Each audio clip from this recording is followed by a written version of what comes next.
I was just watching a clip from Inside Edition about an Uber driver for Domino's who got very upset about not getting a tip, and he stormed into, I don't know why he stormed into Domino's to complain, but he stormed into the Domino's to complain about how he had stood outside in the pouring rain for 5 minutes and no tip, and then he knocked over a bunch of pizza boxes.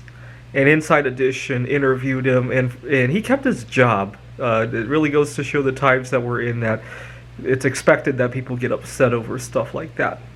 Which is, okay. Now, aside from the problems with the tipping culture, I have another issue with tipping. Why is it that we're expected to tip a certain percentage of our meal, no matter what it is, right? Go to Grubhub, go to Instacart. I have a problem with that concept. I used Instacart for a couple weeks when I was ill. I only had the cold, but I was ill enough to justify using Instacart last October. Now, I have dietary restrictions. I have high-functioning autism. I have eczema. And there are certain things I need to avoid. So when I use Instacart, I'm buying things that are disproportionately high value for their weight or for their volume. And so I find it ridiculous that I have to tip a percentage, right?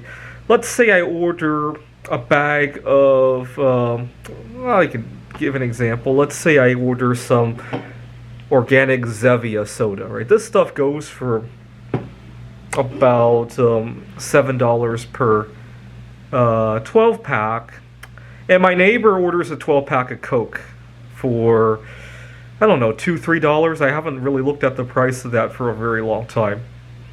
Now, why am I expected to tip more? It doesn't cost more for the delivery driver to deliver that stuff. It's not more inconvenient. If anything, it probably gives him some prestige when he's carrying it down the hallways of the apartment building. So, why am I expected to tip more? I mean, you can certainly make the case that if I were ordering a really expensive bottle of wine, right? If I were ordering a $10,000 bottle of wine and I tipped $2, right, then I'm being cheap, right? Even then, I would argue it's kind of, you're feeling entitled if you expect a good tip just because somebody can afford a $10,000 bottle of wine, right? I would argue that, but some people might disagree. Some people might argue that if you can afford $10,000 in wine, you can afford a $1,000 tip, right? Some people might argue that. That can go either way. But we're talking about Instacart. Some people have dietary restrictions. Now, why are they expected to tip a higher percentage, or the same percentage, even though it's just as convenient, takes just as much gasoline? I can understand if you have a really challenging order, right?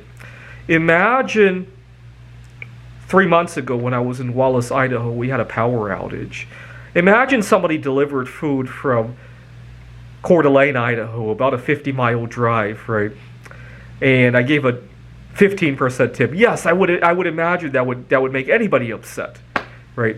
I can imagine if I had so many restrictions that I had to spend 3 hours explaining to the driver, right?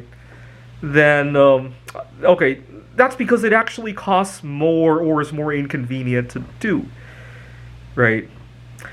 If I go to a restaurant and I order something that's gluten-free or something, and it's more expensive, and especially because my body requires it, why do you feel entitled to be tipped more just because of that? Anyways, just thought I'd point out a little bit of a quirk in terms of tipping by a percentage.